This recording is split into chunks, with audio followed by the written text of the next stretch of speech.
Dahil napaka-hassle gumamit ng kabayo habang namamlansya, bumili kami nitong handheld steamer iron.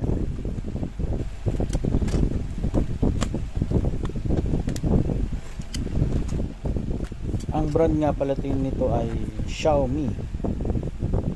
Nabili namin sa Shopee sa halagang 639. Check natin kung ayos ba talaga to. Ba, may libreng pitchil pa. Brush. Ikutin lang natin. Diba? Ayan, dito mo siya lalagyan ng tubig. Lagyan natin ng tubig na yun, isang pitchil, kalahating pitchil. Dito mo may libreng pitchil pa. Ayan, kunti lang. Ayan. Balik na natin.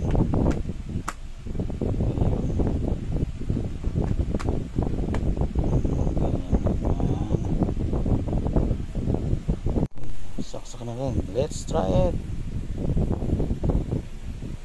Uy.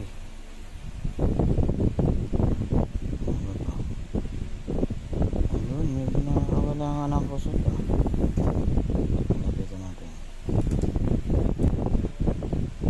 Ayun, ayos na. Wala ng kusot. Effective. Ayan, hindi na mahirapan magplansya. Araw-araw kasi nagpa-plansya bago yung uniform eh.